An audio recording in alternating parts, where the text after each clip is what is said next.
오늘 하박국서 2장 1절부터 4절까지의 말씀을 가지고 믿음은 버티며 견디는 것이다. 믿음은 버티며 견디는 것이다 라는 제목으로 하나님의 말씀을 함께 상고하도록 하겠습니다. 하박국서의 특징은, 여러분 하박국서를 좀 읽어보신 분들은 아실 거예요. 이 선지자가, 하박국이 끊임없이 하나님께 질문합니다. 보통 선지자쯤 되면 보통은 하나님의 하나님 되심을 선포하고 뭐 이런 모습들이 있잖아요. 근데 하박국서는 좀 독특해요. 처음부터 끝까지 하나님 앞에 질문을 하고 있습니다. 하나님의 말씀을 선포하기보다는 질문하고 있는 하박국서의 모습, 처음에 읽을 때 좀 당황스럽기도 합니다. 하박국서는 끊임없이 질문하고 있어요. 왜 하나님은 일하지 않습니까? 하나님 일하시죠. 근데 내가 볼 때는 하나님이 일하시지 않는 것 같은 거예요. 하박국이 볼 때는 하나님께 항변하는 거. 하나님 왜 일하지 않으세요?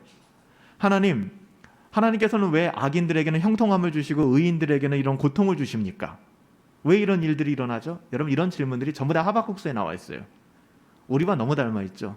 하나님 앞에 있는 그대로 땡깡 부리듯이 질문하는 것입니다. 계속해서 질문을 던지는 것이 하박국서의 내용이에요.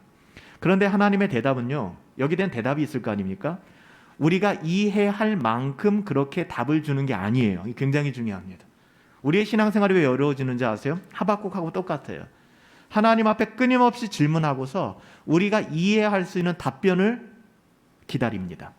근데 하나님께서는 하박국서에 보면은 우리가 이해할 만큼의 답을 주시는 게 아니라 기다리라 라는 뜬금없는 말씀을 하세요. 진짜 이런 질문을 가진 사람에게는 뜬금없는 대답이죠. 가타부타 대답을 해주셔야지 기다리라는 거예요. 이것처럼 힘든 게 없거든요. 여러분, 계속 보채고 질문하는 하박국에게 하나님이 한결같이 하시는 말씀이 뭐냐? 기다려라. 기다려라. 여러분, 그래요. 기다리라는 것, 기다리는 것, 이게 바로 믿음이 가능케 하는 일입니다. 여러분, 기다림은 아무나 기다릴 수 없어요. 그가 올 것을 믿는 사람이 그를 기다리는 것이죠. 그녀가 올 것을 믿는 사람이 기다리는 거예요. 그가 변화될 것을 믿는 사람이 참고 기다리게 되는 것이죠. 여러분, 기다림은 믿음을 전제로 하는 것입니다. 기다리긴 기다리는데 믿음을 가지고 기다리라, 이것이 하나님의 대답이죠. 막연한 기대감으로 기다리는 것이 아니라 믿음이라는 걸 가지고 기다려라. 이게 하박국서에서 하나님께서 하박국에게 주신 답이에요. 오늘 본문 3절 말씀 한번 보세요. 3절에 이렇게 말씀하시죠. 이 묵시는 정한 때가 있다. 너의 어떠함이 네가 정한 시기에 움직이는 게 아니다. 이 묵시는 정한 때가 있는데 그 종말이 속히 이를 것이다. 걱정하지 말아라. 근데 결코 거짓된 거 아니다. 지금 당장 이루어지지 않는다고 하나님 거짓말하는 거 아니라는 것이죠. 뭐라고 말씀합니까? 비록 더디게 네가 느껴질지 모르겠지만, 이런 뉘앙스예요. 비록 더딜지라도 지체되지 않는다. 반드시 속히 응하게 될 것이다. 보채지 말라는 것이죠. 비록 더딜지라도 우리의 생각과 같지 않더라도 기다려라. 여러분, 이게 신앙입니다. 여러분, 신앙은 내 생각대로 되는 것이 신앙이 아닙니다. 내 생각과 같지 않아요. 기다리는 것입니다. 이게 믿음입니다. 이어지는 4절에 보니까 뭐라고 말씀하죠? 보라, 그 마음은 교만하며 그 속이 정직하지 못하나 반대로 그러나 의인은 그의 믿음으로 말미암아 살리라. 여기 굉장히 중요한 단어가 나와요. 믿음으로 말미암아 살리라는 단어가 나오죠. 문장이 나오죠. 우리가 루터가 인용했던 말씀이기도 하고 종교개혁의 가치를 그대로 드러내는 말인데, 보세요. 의인은 그의 믿음으로 말미암아 산다. 의인의 반대말은 누구예요? 교만한 사람이죠. 믿음의 반대말은 교만한 겁니다. 그런데 의인은 교만한 사람처럼 살지 않고 끝까지 믿음으로 기다린다. 믿음으로 말미암아 산다. 이 믿음이라는 말이요, 여기 믿음이라는 말이 히브리 원형으로는 에무나라는 단어입니다. 에무나라는 단어예요. 이 단어 정도는 우리가 시브리어 모르지만 하나 정도 알아두시면 굉장히 좋아요. 에무나라는 단어인데요.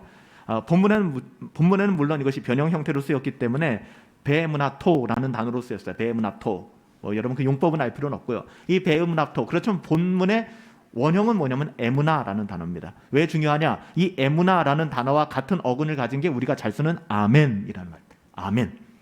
아멘.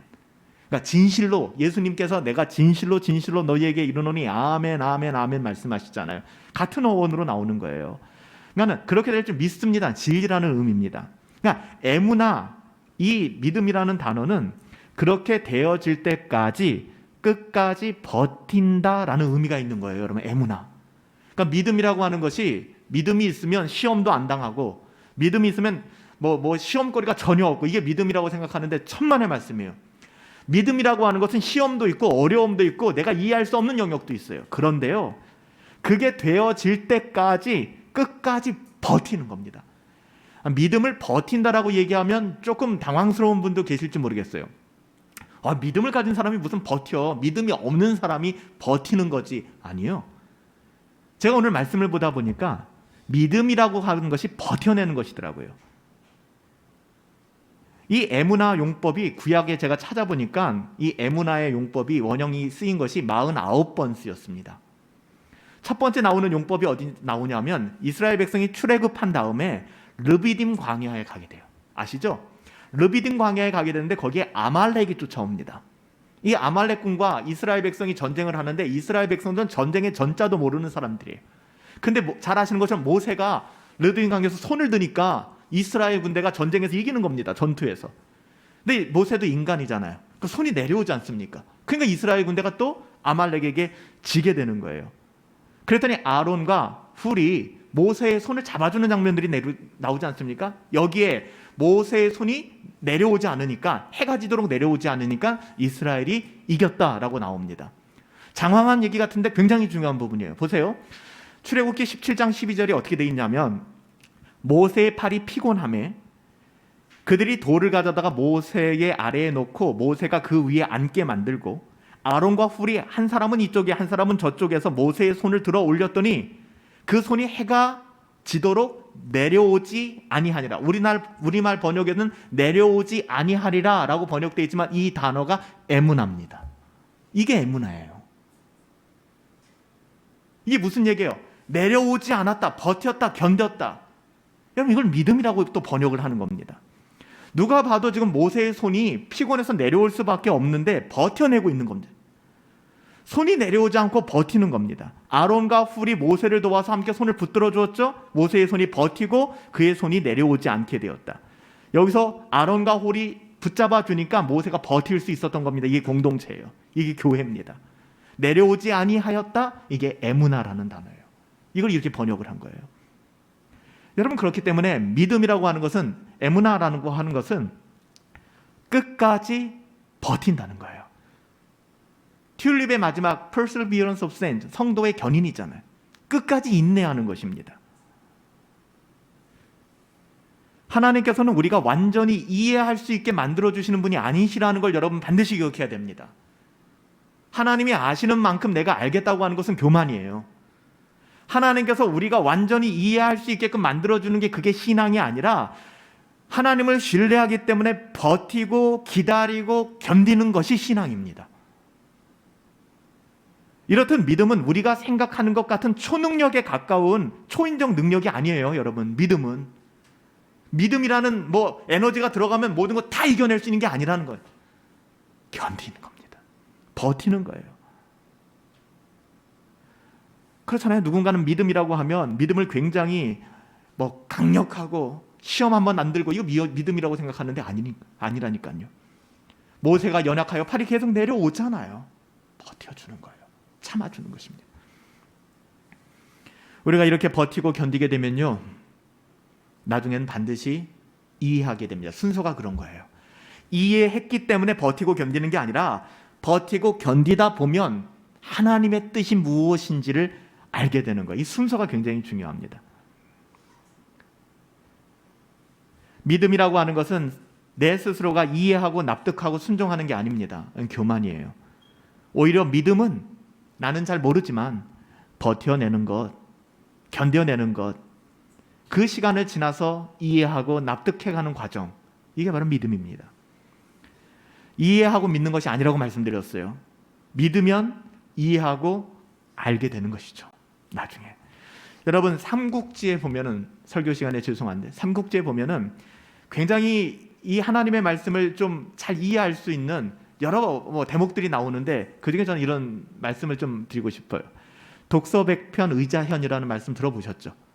독서백편 의자현. 제가 예전에 전도사 시절 또 초임 목사 시절에 청년들 만날 때마다 굉장히 강조했던 그런 이야기입니다. 독서백편 의자현. 이게 무슨 말이냐면 어떤 책이나 글 같은 것을 독서 100편 읽으라는 것입니다.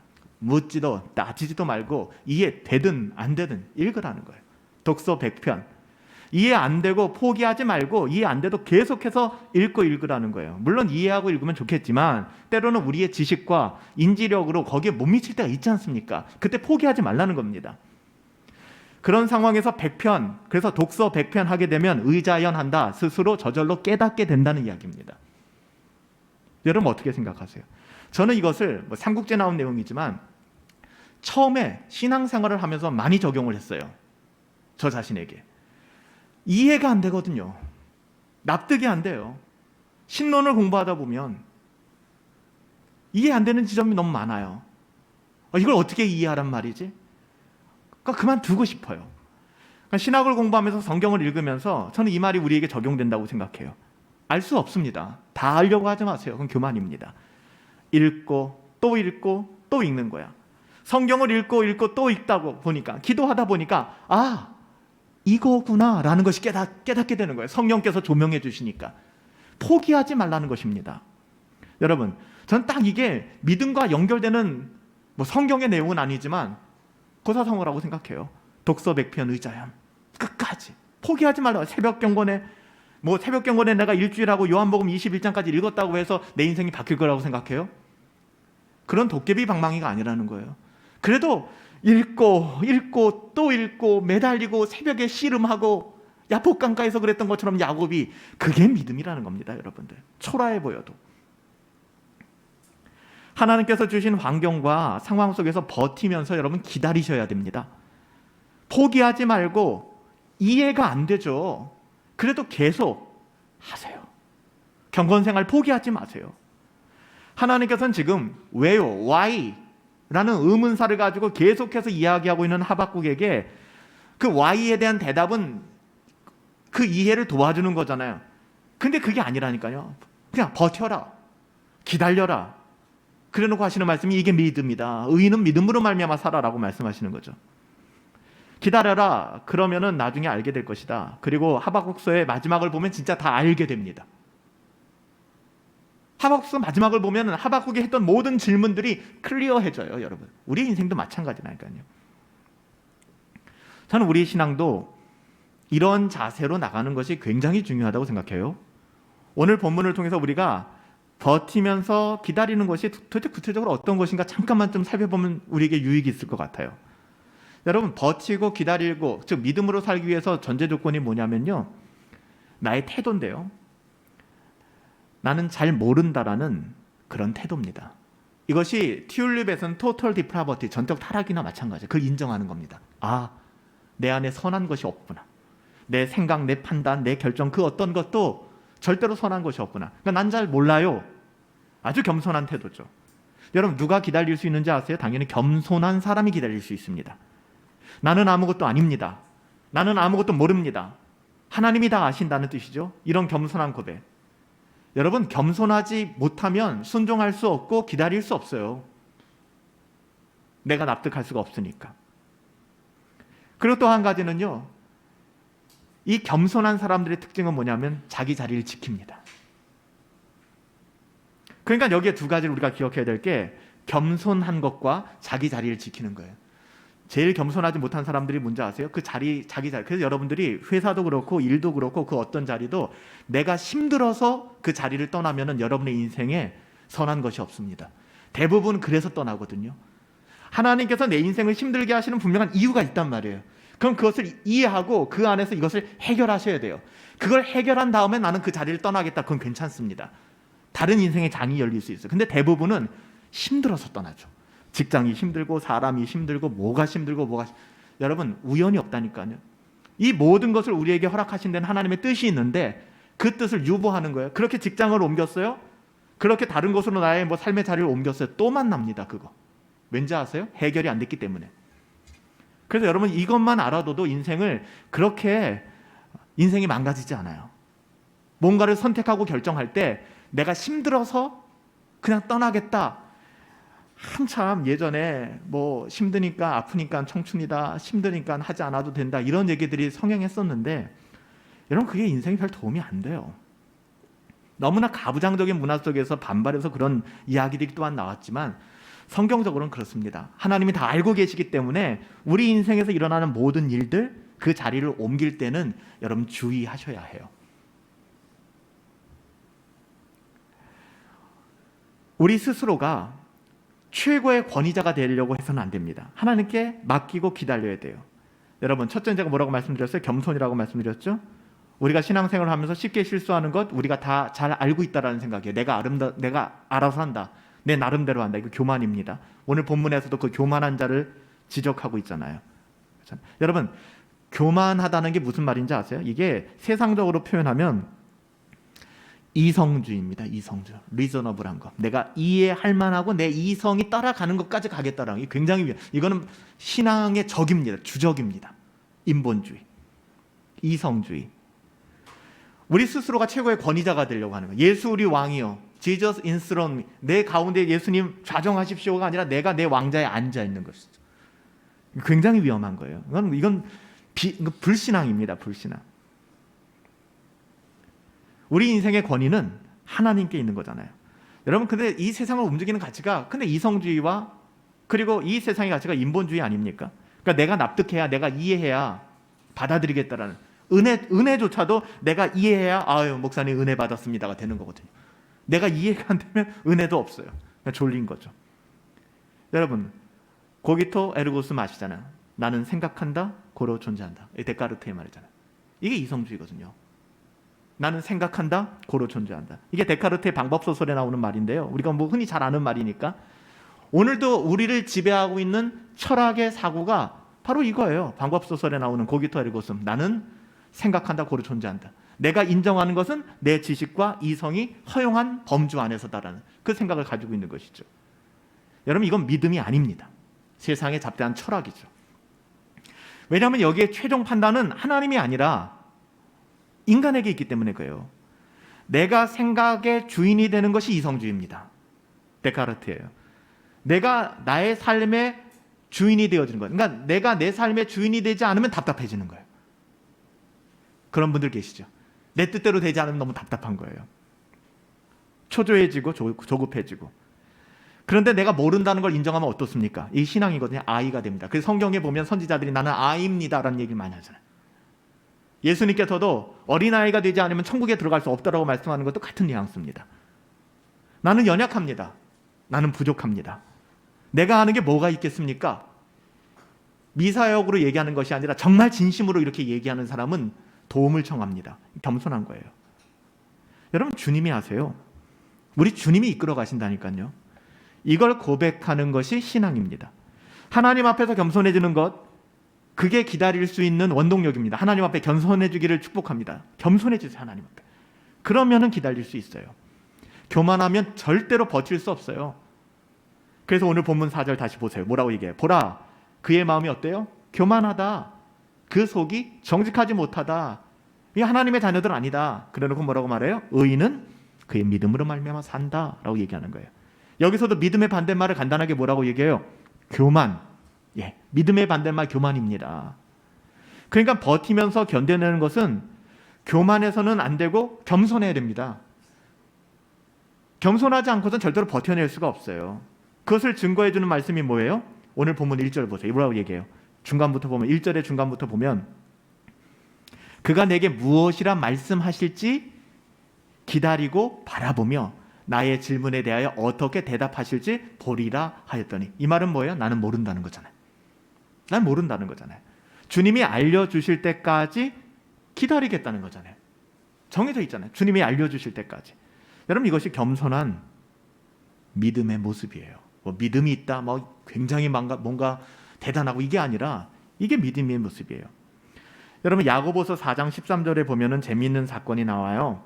어떤 장사꾼이 있습니다. 그 장사꾼이 어떤 도시에 가요. 그 도시에 가서 1년 동안 자영업자죠. 일을 하기 시작합니다. 사업을 하기 시작해요. 장사를 합니다. 이익을 남기겠다고 생각을 합니다. 그렇죠? 장사하는 사람들이, 자영업하는 사람들이 이익을 남기겠다는 생각을 가지고 시작하는 거니까요. 자기 의도죠. 자기 의도. 그런데 뭐라고 얘기합니까? 야고보서에서는 내일 일을 너희가 알지 못한다. 여러분, 이게 겸손입니다. 장사하는 사람이 자기의 사업을 구상하지만 어떤 결과가 있을지는 그거는 아무도 모른다는 거예요. 내일 일을 알지 못한다는 거예요. 내 앞에 일어날 일이 아침 안개 같다는 것을 인정하는 사람이 지혜로운 사람입니다. 그래서 그런 사람은 하나님을 의지해요.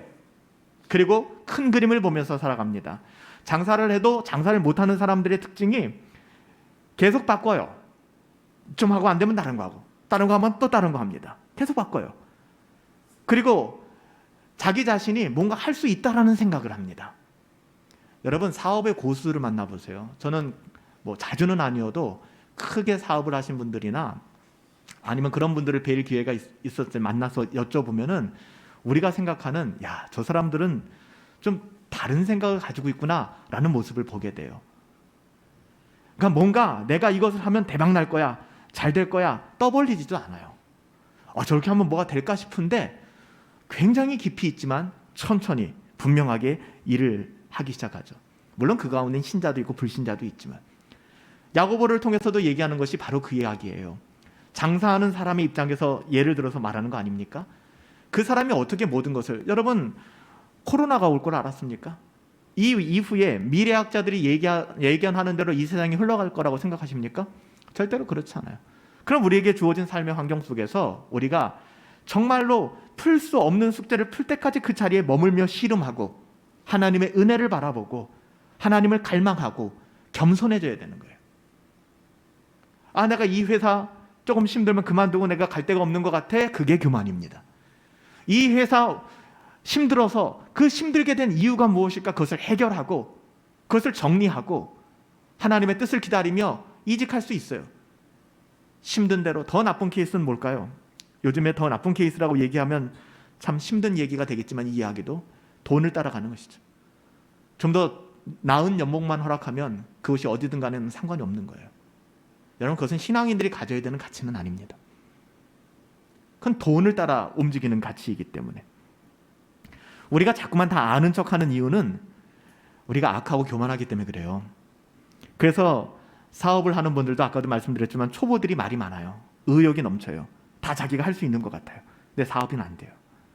사업을 잘하는 분들은 되려 겸손하고 물어봐요. 어떻게 이렇게 사업을 잘 몰라요 라고 얘기합니다. 이거는 이렇게 해서 이렇게 때 대박 났어요 라고 얘기 안 합니다. 대부분들은 잘 몰라요. 그게 내 힘대로 되나요? 라고 얘기를 합니다. 그래서 야고보서 4장에서 신자들이 가져야 되는 태도가 뭐라고 얘기하는 거예요? 이 장사꾼을 통해서 얘기하는 건 겸손해야 된다. 나는 모릅니다. 그러니까 나는 모릅니다에서 멈추면 안 되고요. 하나님을 의지합니다. 하나님이 알고 계십니다. 오직 주만이 아십니다는 고백까지 가야 되는 것이죠. 우리는 세상의 가치, 세상의 방법, 출애굽 전에 바로의 생각, 그 악한 세상의 문화 속에서 살아가면 안 됩니다. 우리는 누구야? 하나님의 자녀 아닙니까? 세상의 생각으로 서로를 해석하고 자기를 읽어가서는 안 돼요. 여러분 제발 그러지 마세요. 가끔 보면은 코가 이만큼 빠져 있어요. 막 절망하고 있어요. 세상이라는 이 파라오, 이 애굽의 바로의 문화를 가지고 자기 자신을 해석하니까 비참한 거예요, 여러분들. 그렇게 사시지 마세요. 여러분 자신을 하나님의 말씀으로, 하나님의 가치로 해석하십시오. 굉장히 많이 달라져요. 서로를 대면할 때도 왜 자꾸만 세상의 가치로 서로를 판단합니까? 오늘날 세상의 성공한 모습이 뭐예요? 보통 사회가 요구하는 코스 같은 게 있잖아요, 여러분들. 있잖아요. 분명히 있잖아요. 세상이 말하는 코스. 보통 중고등학교까지는 공부 좀 잘해가지고 좋은 대학 가는 거죠. 이게 보통 성공의 코스라고 생각하잖아요. 그런 면에서 우리 모두는 성공의 코스를 못 밟았는지 모르겠지만 그렇죠. 굳이 이게 성공도 아닌데 좋은 대학 가는 게 뭔 성공입니까? 좋은 대학 가는 거. 그 다음에는 뭐예요? 좀 알려진 회사, 전문직, 좋은 데 취업하는 거.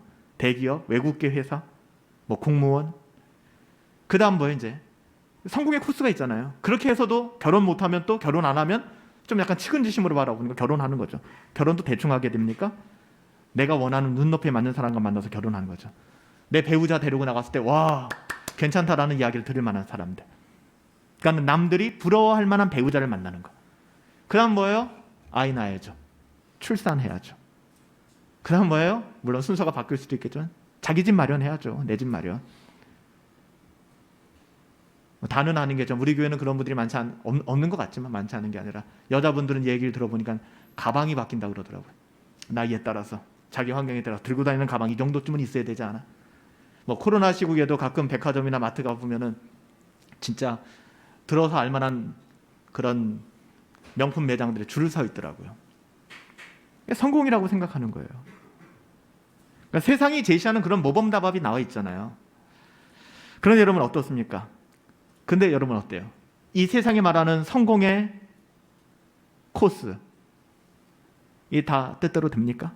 우리들 가운데 명품 가방 든 분 몇이나 되시고 우리 가운데 인생 성공 세상이 말하는 기준으로 성공하신 분들이 몇이나 됩니까? 안 되죠? 그러니까 나타나는 현상이 뭐예요? 초조해집니다. 불안해져요. 자존감이 바닥으로 떨어지게 됩니다. 이게 불행한 거예요. 왜 그러는지 모르겠어요. 사회가 그걸 요구한다고 생각하니까 하나님이 요구하시는 걸 바라보는 게 아니라 사회가 요구하는 수준에서 이게 잘 안 되니까 그냥 내 교만한 생각에 이게 다 돼야 되는데 내가 이 대학도 들어가고 이 대학 졸업했으면 이렇게 취업도 돼야 되는 것이고 이거 이렇게 가야 되는데 이게 안 되는 거예요. 그러니까 어떻게 돼요? 우울해집니다. 그리고 불행하다고 여겨요. 행복이 거기에 기준이 있으니까 이 사람은. 그래서 어려워지게 되는 거예요. 이걸 성경이 싸잡아서 뭐라고 표현하냐면 교만하다라고 얘기하는 교만하다. 이 교만한 사람은 자기 뜻대로 살려고 하는 성공의 사닥다리를 오르려고 하는 세상의 빨대를 꽂고 세상의 가치를 따라 살아가려고 하는 기준이라고 얘기하는 겁니다. 그런데 어때요? 반대로 내 뜻대로 안 되는 사람들은 오히려 영적으로 복된 면이 있거든요. 저와 여러분들이죠. 우리 뭐 대단한 사람들 아니기 때문에. 왜요? 그 순간에 하나님을 의지하게 되니까. 저도 그래요. 가끔. 만약 우리 교회가 몇만 명 모이고 내가 가는 곳마다 아픈 사람들 다 병 치료받고 가는 곳마다 막 기독교 방송국에 나가서 막 취재하고 막 썼다 하면 막 책으로 베스트셀러 되고 그러면 야 내가 어떻게 될까? 만약에 그렇게 됐는데 제가 교만하여 이 마음을 알지 못하고 이 애무나 이 믿음을 알지 못한다면 좀 불행한 사람입니다. 근데 안 되니까 목회 현장이 늘 버겁고 때로는 내 뜻대로 안 되고 아무리 예수 믿으라고 그래도 복음의 가치 또 예배자의 삶을 회복시켜달라고 해도 이게 안 되고 부딪히니까 겸손해지는 거예요. 안 된다고 포기하고 나가지도 않아요. 왜? 애무나 믿음을 가지고 있으니까. 견디는 거예요. 기다리는 것입니다. 그래서 여러분들 이 하박국서의 말씀을 가장 잘 해석한 게 어떻게 보면 욥기거든요. 우리가 잘 아는 욥기 23장 10절 말씀이에요. 뭡니까? 그러나 나의 가는 길을 누가 아세요? 그가 아시나니. 그가 나를 단련하신 후에는 내가 순금같이 나오리라. 내가 가는 길을 누가 안다는 거야? 내가 안다는 거 아니에요. 주님이 아신다. 욥기 23장에서도 가장 중요한 부분이 뭐냐면 나를 단련하신 후에 순금같이 나온다. 이것도 굉장히 중요하지만 이게 아니라 정말 중요한 여기서 핵심은 나의 가는 길을 오직 그가 아신다는 겁니다. 이것만 붙들면 돼요. 내가 가는 길을 누가 알고 계세요? 주님이 아신다고요. 하나님이 아신다니까요. 나는 모른다는 겁니다. 이게 겸손이고 에무나 이게 믿음입니다. 주님이 하시고 나는 모르니까 비로소 버텨내는 거예요. 견뎌내는 것입니다. 우리가 못 기다리는 이유는 내가 안다, 내 뜻대로 돼야 된다 라는 생각이 우리를 지배하고 있기 때문에 그래요. 그러니까 초조해지고 맨날 불안해지고 내 뜻대로 안 되면 그냥 시험 들었다 그러고. 여러분 인생 세옹지마라고 하죠? 들어보셨죠? 세옹지마. 우리는 너무나 잘 아는 이야기니까. 우리가 가진 인생의 태도가 얼마나 어리석은지 편협한지를 세옹지마. 정말 저는 이 말이야말로 정말 우리의 삶을 가장 잘 드러내는 또 성경의 가치에 가장 부합하는 말이라고 생각해요. 우리의 신앙 문제를 잘 설명해 주죠. 가난한 변방에 노인이 있었잖아요. 말 한 마리가 전 재산이었습니다. 그 말 한 마리 애지중지 키웠는데 어느 날 그 전 재산인 말 한 마리가 가출을 했어요. 울타리를 뛰어넘어 도망갔어요. 주변의 사람들이 몰려들어서 이 변방의 노인에게 아이고 안 됐다고 전 재산을 잃어버렸으니까. 근데 이 노인이 뭐라고 그래요? 모른다는 거예요. 이게 잘된 일일지 어떻게 알겠습니까? 라고 얘기하는 거예요. 사람들은 비웃는 거죠. 전 재산인 말이 도망갔는데 좀 미쳤나 보다. 저 늙은이가 실성했나 보다. 라고 얘기하는 것이죠. 그런데 어떻게 돼요? 그 말이 북방까지 갔다가 북방의 유목민들이 타는 아주 굉장히 좋은 말들을 끌고 옵니다. 말들을 데리고 와요. 많은 사람들이 축하한다고 이제 또 모여들어서 아유 영감님 복 받으셨다고. 근데 이 노인이 뭐라고 얘기해요? 그러니까 성경적인 표현을 하면 이 노인이 이렇게 얘기하는 거야. 그가 하시나니 라고 얘기하는 거예요. 사람 일은 하나님만이 아신다는 거예요. 어떻게 될지 모른다는 얘기죠. 어떻게 됐어요? 그 집 아들이 그 좋은 말, 데리고 왔던 그 좋은 말, 북방에서 왔던 그 말을 타다가 말에서 떨어져요. 그래서 불구가 되죠. 장애인이 됩니다. 그랬더니 사람들이 또 구름대같이 몰려들어서 위로하러 왔죠. 아이고 어떡하냐고, 하나밖에 없는 자식이 이렇게 돼가지고서. 그랬더니 그 노인이 뭐라고 얘기해요? 이게 좋은 일이 될지 누가 알겠느냐라고 얘기합니다. 그러고 나서 1년 뒤에 전쟁이 일어나죠. 그래서 동네의 건강한 청년들이 전부 다 징병되게 되고 전쟁에 나가서 죽게 됩니다. 그 노인의 아들은 장애를 입었기 때문에 전쟁에 나가지 않았고 그 아들만 생명을 부지하게 돼요. 이게 세옹지마라는 말이잖아요. 그 노인의 말이죠. 여러분, 이것이 인생을 이야기하고 있다고 생각하지 않습니까? 좋은 대학 들어갔다고, 취직 잘 됐다고, 결혼 잘했다라고. 여러분, 누가 하세요? 하나님이 하시는 겁니다. 왜 자꾸만 불안해하세요? 왜 자꾸만 교만하세요? 우리의 앞길은 모르는 거예요. 세옹지마에서 깨달을 수 있는 것은 우리는 모른다는 겁니다. 여러분들, 세상에서도 이렇게 얘기하잖아요. 하나님만이 아신다는 거예요. 이 고백이 우리를 겸손하게 만들고 기다릴 수 있게 만드는 거예요. 우르르 몰려다녀서 와 잘됐다고, 좋은 대학 들어갔구나, 와 취직 잘했구나, 와 결혼 잘했구나, 이거 하지 말라고요. 여러분, 정말 그것이 인생의 성공을 담보하나요?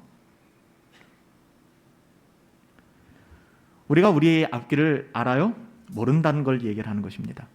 보통은 안다는 사람들은 자기 자신을 그런 존재로 생각하는 것이죠. 우리는 모릅니다. 하나님만이 알고 계시죠. 지금 이 순간이 너무나 안 좋아 보이고 힘들지만 결국은 하나님께서 가장 선한 길로 인도해 주실 것이라고 믿고 인내하고 버티고 견디는 것. 여러분, 이게 믿음이라니까요. 믿음이 하는 일이 이겁니다. 비록 우리는 이해할 수 없지만 하나님을 신뢰하는 것, 여러분, 이게 중요합니다.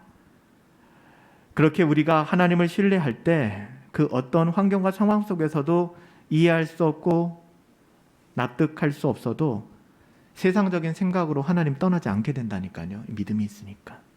믿음으로 견디게 되죠. 겸손히 하나님께 맡깁시다, 여러분들. 2022년도 시작된 지 벌써 보름이나 지났잖아요. 겸손히 하나님께 맡깁시다. 그리고 그 부르심의 자리를 그냥 떠나지 맙시다. 버텨냅시다. 하나님께 맡기면 가장 좋은 것을 우리에게 주실 거예요. 은혜 아니면 살아갈 수가 없으니 오직 하나님을 신뢰함으로 지금 우리의 삶의 자리에서 버텨내고 있는 여러분들, 여러분 안에 믿음이 있는 것입니다. 믿음이 있기에 버티고 견뎌내는 거잖아요. 그렇게 버티고 견뎌내는 것 초라한 것 아닙니다. 위대한 겁니다. 그게 믿음이 하는 일이니까. 우리의 그 어떤 삶의 자리에서도 버티고 견뎌낼 수 있는 저와 여러분들, 믿음의 성도들이 되시기를 예수님의 이름으로 축복합니다. 우리 같이 한번 찬양하시면서 연보하는 시간인데요. 우리가 이 시간에 연보하지 못하니까 여러분들 들어오시면서 또 그 마음을 담아 연보했고요. 오늘 말씀을 기억하시면서 또한 하나님의 은혜를 갈망하시면서 우리 이 찬양했으면 좋겠어요. 은혜 아니면 살아갈 수 없죠. 아멘. 은혜 아니면 살아갈 수가